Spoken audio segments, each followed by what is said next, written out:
Hello and welcome everyone to the Wall Street Blockchain Alliance's policy update. Today is July 16th, 2024. Ron Quaranta here with my dear friends Dina Ellis and Adam Goldberg. There's so much to cover. We've got a short amount of time to do it. Dina, Adam, good to see you both. It's been an eventful couple of weeks since our last update.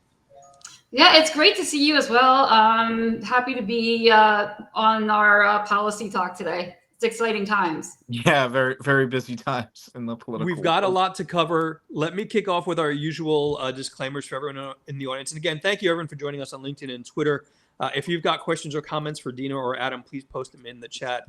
Before we begin, obviously nothing discussed should be considered accounting, investment, legal, or tax advice. And these are our opinions. They don't necessarily represent the opinions of our firms. Dina, you and I were talking off camera before we started. We came together with an agenda, the three of us.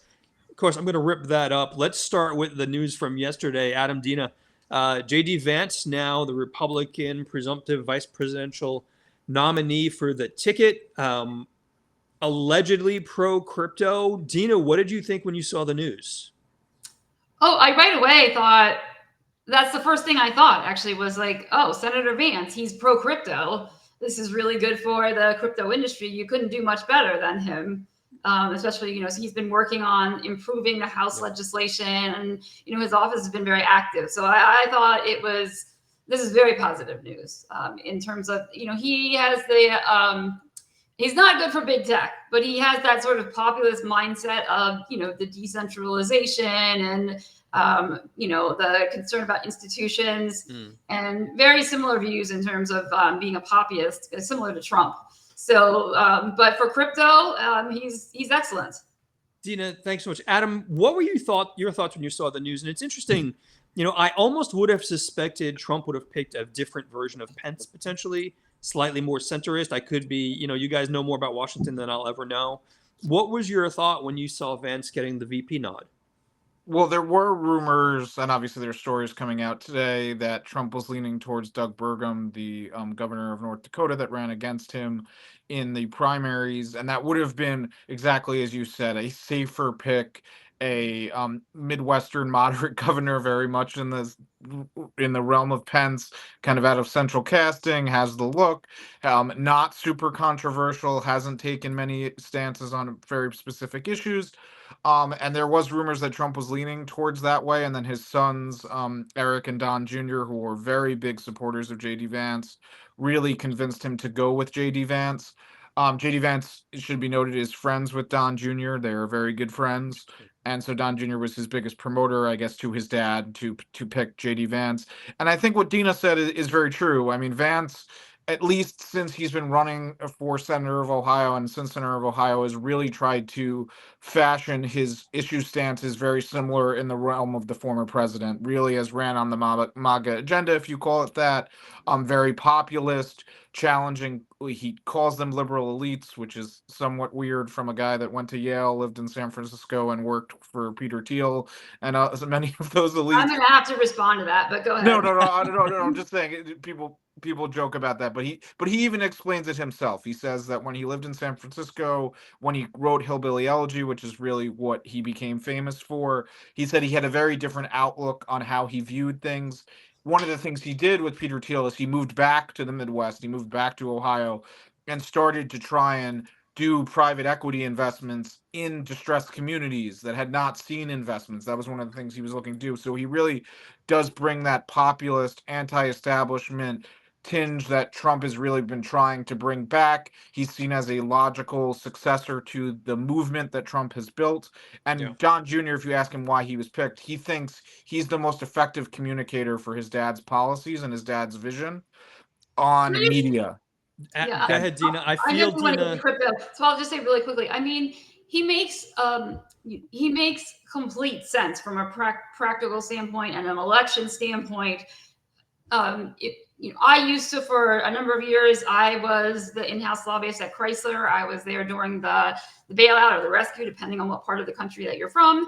And if you look at Ohio, Ohio has the second largest number of auto plants and suppliers. And so that mindset of the vote that Trump is trying to get is in those states, those are all swing states. So, I mean, I think I've read newspapers, they're going to have him focus on Ohio and Michigan and Pennsylvania, and his story of being, growing up in poverty, Rags like to living riches on, story. exactly living the American dream and doesn't come from, yes, you can say he went to Yale, so he became elite. But he's also a combat veteran, and he's also a combat veteran. So he joined the comes Marines from, and he went to war. right. He comes from a background that's very, being myself a Pennsylvanian, he comes from a background, I don't agree with him necessarily on trade issues, but put that aside, his background is well suited for this election. Yeah, and Guys, I'll just add one more point to what Dina's saying from the political sense of it. The biggest gains Biden made over Hillary Clinton were with white working class voters. I think he was +9 over Clinton. Clinton actually did better with the key constituency groups, minorities in the Democratic base. Biden also had a 5-point improvement with union households. Those are the real numbers why Biden won the election, and this is directly targeting those voters, doubling down on white working class voters, trying to target them in the Midwest, the blue wall states, just as Dina said, the Big 10 states, I think it was described as. So that's the exact kind of pitch, and they're thinking, can they rev up that turnout in that working class white base, get back some of those defections they saw from Biden, could potentially turn the election. I think just getting back to crypto, he has been seen as very pro-crypto, and this is really a continuation of the Trump pivot towards being the pro-crypto candidate. I think he's speaking at a conference in Nashville next week, which I think you might be attending, Ron, where the former president is expected to headline, and he's really tried to target that crypto vote. Whether that, I mean, me and Dina, I know, are skeptical of whether that will actually lead to pro-crypto policy. Obviously, we didn't really see that in the previous Trump administration. Maybe there might be a different outlook now that it's a central core of their campaign, but that remains to be seen. But it's definitely that pitch to those voters. Dina, Adam, let's, looking through the lens of crypto, and Adam, Dina, appreciate those commentaries. When we look at J.D. Vance, I read an interesting analysis. Given his background, went to Yale, served, but also did his stint in San Francisco, started a venture capital firm, I believe headquartered in Ohio. And the argument was that Vance will be the person that bridges the gap between Silicon Valley and the ethos of crypto that you see. I'm ripping up the script here a little bit. Is Vance that bridge to bring TradFi and crypto and West Coast and East Coast kind of together to the forefront and move things forward, or is that like an overreach? Well, I'll echo what Dina said because you mentioned TradFi. I think he's a bridge from the crypto, as you said, to West Coast. Some of those, as you've seen, a lot of recent West Coast Silicon Valley people have endorsed Trump lately. Elon Musk, David Sachs. David Sachs spoke last night at the convention. There's been a bunch of people. So I would say those people. As Dina said on the TradFi end, he is not a proponent of TradFi. He's not a proponent of traditional industry participants. He is actually, I think the only praise he's had of any Biden nominee or cabinet secretary has been of Lena Khan and her actions taking on big tech and other companies. So I don't know if he'd be that bridge from traditional finance to fintech, but definitely more in that libertarian mold of fintech, trying to democratize finance. Can it help people at the lower end? But I mean, I would love to hear Dina's view. I don't see him as being favorable to the big banks. Dina, are we wrong? I think you said sort of the connection between Silicon Valley and DC, right? Yep. If I heard the question correctly. Correct. And you're right. We've always been lacking that, and that happened. You can see with subprime lending and a lot of those companies that's in New Center. They were all in California, and there was a disconnect. So there's always that disconnect. I think JD Vance is like it's a double-edged sword here because he's pro crypto. He's pro sort of the notions behind Web3. He's pro, I would say he's pro startup, right? Yep. But he doesn't big tech is the thing he dislikes the most. And, big tech is very much a part of, let's be honest here, big tech is very much a part of Silicon Valley. So he's, got this sort of view of, I think we need more competition. I think these companies are too strong. They're elitist. They're, so it's a mixed, I would say it's a mixed bag. And I So- also think he's a misbag with he's got that, he served in the military, so he's going to understand those national security issues when, in my opinion, when he, if, you know, Trump wins and they wind up in office. The Dina, thank you both so much. I think the one organization that Vance may dislike more than, you know, big banks, for example, is the SEC, particularly Chair Gensler. If I read correctly, he has been pretty critical of Chair Gensler. Again, Adam, let's, you know, we have these complicated conversations in our legal working group that you're both part of. We, you know, it's easy to bash on Chair Gensler, but would you argue that that's part of the appeal of Vance? I mean, I think Vance has definitely shown himself willing to kind of really go after aggressively different Biden cabinet secretaries. So Gensler's one of them. But honestly, that seems to be one of the reasons he's picked is he's willing to say stuff that people may not otherwise be willing to say. I mean, obviously, after the tragic events of the weekend, Yeah. Vance was notable in that he was one of the first, I believe, the first and maybe only senator that came out with a statement immediately blaming Democrats and Biden for their rhetoric causing the assassination. Just as an example, he is not afraid to speak his mind. Yeah. And that could be the appeal. And he definitely has spoken his mind. As I said, I don't think there's a positive comment he's made about any Biden cabinet secretary except Lena Khan, because he likes that she's trying to break up big tech. That's, I believe, about it. Which makes some folks on the right heads explode if he's not being critical of Lena Khan. Dina, Adam, thank you both so much. You know, segueing a little bit, we certainly brought up the SEC and Chair Gensler. I watched a fascinating, I believe it was the, God, I forgot which committee it was, Dina, in the Senate, but it was CFTC Chair, not Gensler. Senate Agriculture. Senate House Agriculture. the Ag Committee, correct, with Rostam Benham, who said something that really blew my hair back, which was he believes 70 to 80% of crypto, I'm paraphrasing, please correct me, were probably commodities. I think yesterday afternoon, the head of SEC enforcement said that the majority of crypto are subject to the Howey test.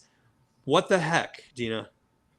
Well, I'm thinking about it now. It's kind of like, in a way, it's bizarre. And I told you there's a contest in terms of like who loves crypto the most. And this is sort of a loves it to death the most, right? I mean, if you look at, if you look at the picture today, right? About, and I don't know the numbers this way, I know they move around, but about 70% of the market is either ETH or Bitcoin, right? So if you want to say, okay, ETH and Bitcoin are not a security, then you can like kind of you need to give the CFTC the authority. It doesn't have regulatory authority over the spot market, and you just call it a day. You say, okay, we've got, you know, this is what the crypto landscape is going to look like, right? Or if you, ironically, so you know, the SEC is fighting for it, but I want to say, and I'm not, you know, I can't say I'm a Gensler fan by any stretch, but there may be some positive to it, because if you think about it, nobody wants to really in the crypto space, most people, unless you're just a Bitcoin, you're a, you know, a purist or whatever, a believer.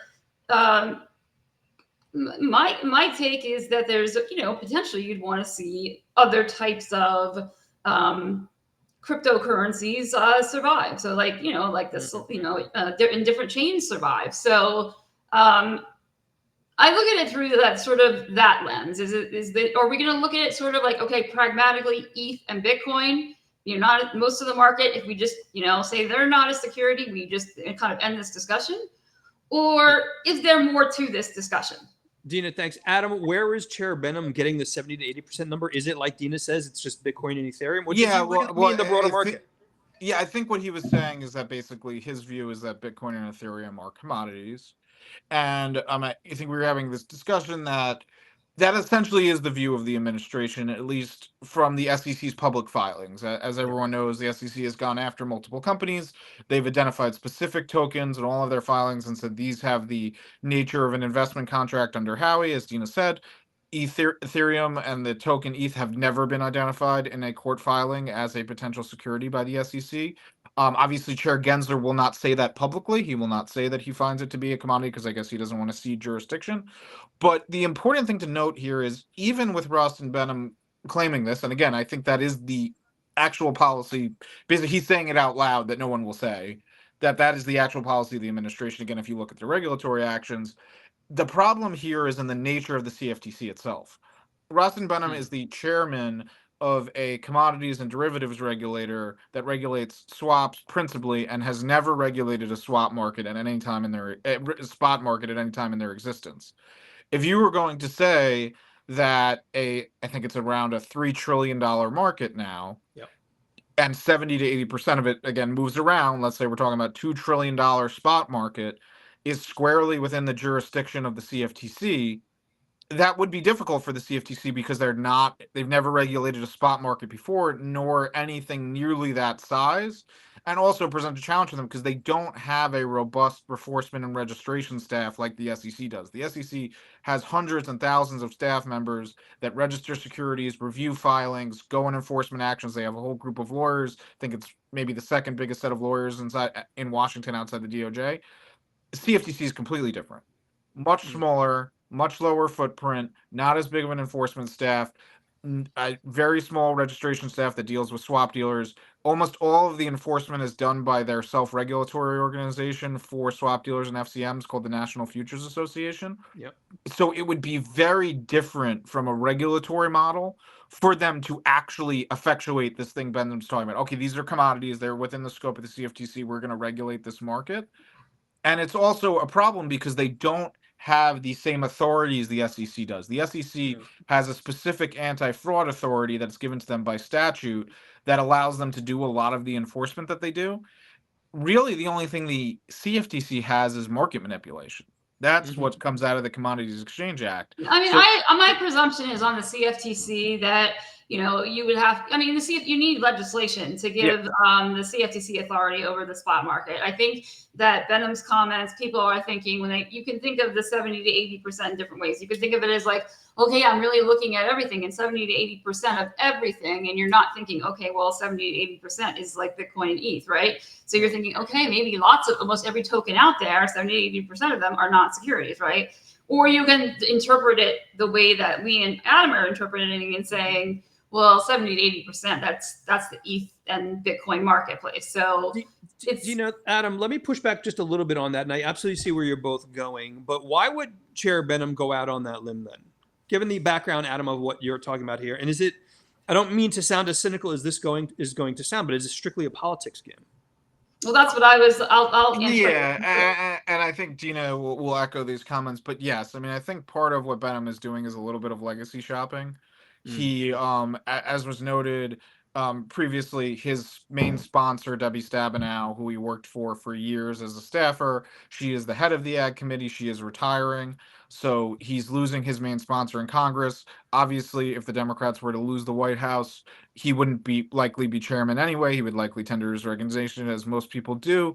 And just generally, whereas Gensler has been seen as the most proactive regulator in decades at the SEC, Benham has pushed forward almost no substantial regulations that people can point to.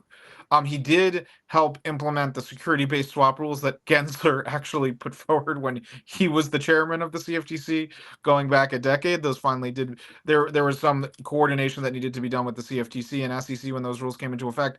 But really, he's done minor and technical tweaks. And that's one of the things he's been criticized for, is he has not put forward forceful regulation, even in this area, digital assets, which he said at the beginning of his term was something that was important to him, something he wanted clarity, something he thought he would move forward. He never pushed forward any crypto or digital asset rule, as we know of. Yeah. So Adam, it's a little late in the game for this, is kind of the point. Adam, thanks. I want to give Dina a little airtime to answer that question as well. Dina, yeah, I want to say, I think the world of Chair Benham. I think that he, I started in this space back in 2017, and he wasn't the chairman yet. He was a commissioner, and he was always open door. He had a deep understanding of crypto. So I think extraordinary. I think very highly of him, and I do think the administration thinks very highly of him, and that he's a team player. So yes, there's a component of this that is good for him, right? Try to leave some legacy. We don't know, his boss, who, helped him get confirmed, is leaving, and we don't know whether Biden is going to win, or if Biden's probably going to be the candidate, but if Biden's going to remain the candidate. And so it works well for him, right? In terms of being out there on an issue and being able to, be pro crypto. But it's also like very convenient for the administration as well, to the extent that you're hearing negative noise out of the administration, you have hope because you're hearing positive noise out of the CFTC. All that said, I do think there is a somewhat of a, and it has a lot to do with politics and things like that. There is a contest for who can sort of look very like, who loves crypto, right? There is somewhat of a contest. And then I say that because, it'll be interesting to see what comes up at the convention this week. But I say that because I'm seeing like the news reports about the ETH ETF being approved on potentially the July 23rd, right? And so is that, again, when FIT 21 passed in the House, that's the same day that Gensler announced that he would likely approve ETH ETFs. So again, and you just have a lot of, you've got Larry Fink speaking this, you've got a lot of. I'm sure we'll get to One it, at a but time. also the SAB 121 potential relief that is either coming or already been enacted. There are a lot of, as Dina said, there's a lot of these different signals the administration keeps putting out that, hey, we're not really anti-crypto. We're not really in the Elizabeth Warren camp that we think this all should stop. We are doing things from a regulatory level that the industry has wanted and asked for. They're not as public and as forceful as I'm sure many would like, but a lot of these things have been on the wish list for years. Getting the Bitcoin ETFs approved, that's done. Yep. Ethereum might be done next week. People wanted SAB 121 repealed or reformed. Seem like that's coming. So there is a lot of these different pieces that are falling into place in the way the industry wanted.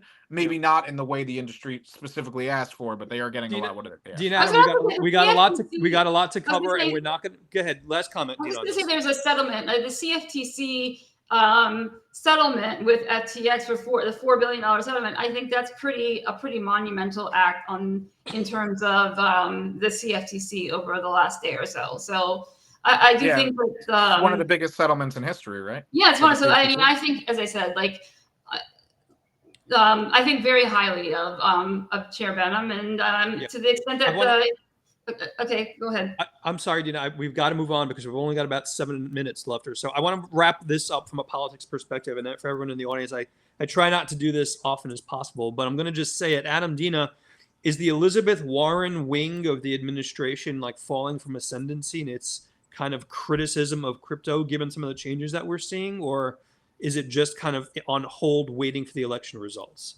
Let's keep it brief. Adam, you go first. I would probably be more in the latter camp. I would probably say that this is likely an appeal to those potential crypto voters that the GOP is really targeting and saying, hey, we're not so bad. We're doing things that you like. What that means for after November for Biden to win, I wouldn't read too much into it. Yep. Dina, what's your thought? Oh, my thought is that Senator Warren is, she's there. She's not going away. She doesn't compromise her principles. And that, her best way she's got her people all around the administration, and that, my guess is that she's very coordinated, and the administration very coordinated with her office in terms of where we're going on crypto. So, I think, if Gensler, I think she'll also work with Gensler and his office like fairly often, but also talking to people at Treasury and White House. So I think she's, no matter what, she's very powerful. Maybe she lays back on a couple of these issues for now and doesn't say anything, but she's still like, the leading opponent of, actually, it's not just, it's everything financial services, it's not just crypto. So, and that's not going away.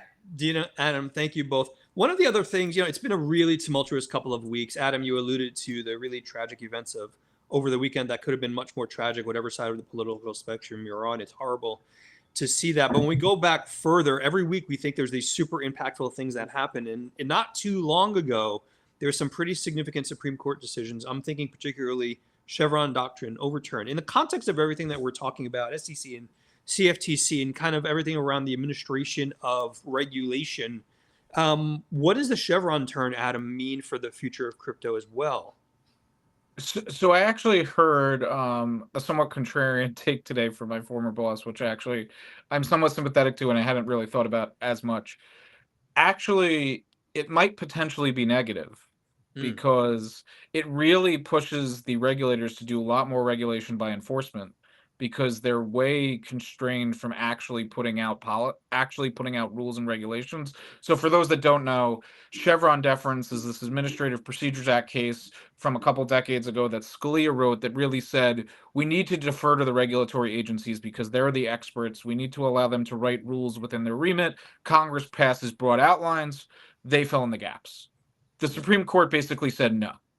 Congress writes the laws, and if Congress doesn't write the laws, the agency cannot just fill in the gaps. It has to go directly back to statute and it has to write specific legislation. So for that reason, it will be much harder for regulators to kind of move forward unless there's clear direction from Congress. One of the ways they could somewhat get around this is by regulation, by enforcement. They can actually put forward their view, as the SEC has in numerous cases in the crypto and digital asset space, what their view is in court by picking the person they go after in the court they want to go after. One of the problems now in this case is for any rule that they have, it can be challenged by almost anyone in any court in the country. So it allows the opponent to pick the forum and allows them to pick the rules. So while it might seem super positive just on the nature of the decision, the outcomes might not be. But I would really love to get Dina's perspective Dina, on it, because she's definitely an expert on it. Adam, thanks so much. Dina, weigh in on this. And, the one other thing I'll throw into this is understanding the impact of Chevron. Well, let me give you an opportunity to respond to Adam. What were your thoughts about the Chevron doctrine overturn? Well, I mean, in terms of broadly, in terms of Chevron deference, as someone who spent, I'm a Hill person. I spent, 15 plus years working on house financial services and Senate banking, right? So, it was after Dodd-Frank, especially, it was frustrating to come back to the Hill, and it's, the regulators can do whatever they want, right? And you're just basically sending in letters trying to, influence the regulatory process or working on a law. And as soon as the law passes, one of the agencies, the SEC, is trying to undermine every single thing that you've done, in terms of the goals of this law. So from that perspective, I was happy about the decision, but I think I agree with Adam that I think of the regulation by enforcement angle to it, but there's that. But the other thing I get concerned about is, let's say you do go to the administration and you want to get something done. The way to sort of not get it done is to say, oh no, we don't have the authority to do that. You're going to have to go to Congress. That's like saying good luck, because it's much harder to get something done in the Congress. So that's my only fear, is that all of a sudden you're pushing, obviously this changes the, if you're on the Hill, this changes the equation in terms of you want a better precision. My view was always that the best thing to do is, as a congressional staffer, in terms of something major passing or whatever, is, I'm not a litigator, so I don't know how things are going to be interpreted in courts. And so, it's good that I would suggest that we need more. You're going to need more lobbyists, but you're going to need more lawyers that can look over the drafts and say, okay, this is how this would work in real life, and how it may play out in the court system. Dina, Adam, thank you both. We've only got a little less than 2 minutes. I want to wrap that topic up with one comment. It sounds a little bit like, be careful what you wish for, those who were very, very happy that Chevron doctrine was overturned. I want to push back a little bit on something, Adam, that you said. Please, both of you, tell me if I'm wrong. And I know we had this conversation at a different meeting. The phrase is, well, the regulators are the experts. Let me be a little contrarian here, Adam. Well, that was Scalia's phrase. But fair, and that's been raised in a lot of the media around, how could you do this? The regulators are the experts. Certainly Congress people aren't. But are they really the experts, Adam? Well, that's not actually what the court is saying. The court is actually saying they're going to be the experts, and the court is going to determine one way or the other. What Dina is saying is true. Congress will need to staff up their policymaking functions and their law writing functions. Those skills have atrophied, and since Dina and I left about a decade ago, there was robust policymaking. Obviously, there was Dodd-Frank, but as Dina said, that was a huge source of frustration for lawmakers, because they specifically said, SEC, CFTC write these exact rules, and then they saw a decade go by and those rules not get implemented, or when they were, they didn't actually look anything like the statute. But to comply with the new case, you are going to need much more robust descriptive laws to begin with if you want to see those regulations passed by the agencies. So you're going to have Congress be more descriptive. you would hope they would go back to the normal legislative process, which means committee hearings and expert testimony and all Yeah. that. But again, so it's a little tough to look at it from that perspective. But again, Yeah. I mean, I think Dina provides valuable insights on this. Dina, last word to you, and then we got to wrap. Last word. What do you want on what? What do you want to see me Well, say? I just want to point out for the audience that ever since the two of you left the Hill, things just stopped working on Capitol Hill. So I'm going to push a little bit that there may be a causality there. We're out of time. Dina, go ahead. No, I was just going to say that, the thing about the Hill is, and everyone operates differently up there, and the thing that about the Hill is you have access to anyone you want. Any partner at a law firm, any professor, and you don't just have obviously the legislative draft, you have all the interest groups, so you have access to anything. And so as a staffer, you're going to have to use, you may need some more, you're right, Hill kind of tools, but I would, as a staffer, you may need to lean on more people. So again, more lobbyists, more lawyers. I mean, that's not bad for somebody like me, right? I still think it's the two of you leaving the Hill that's gummed up the works, but we've got to leave it there. Dina, Adam, thank you both so much. For everyone in the audience, if we didn't get around to your questions, info@wsba.co. We'll get that to Dina and Adam. We'll be back, I think, in a couple of weeks. Adam, I will be in Nashville loitering around different events, but we will catch up again soon. Thank you both so much. Okay, All right, thanks so thank much, you, guys. Ron.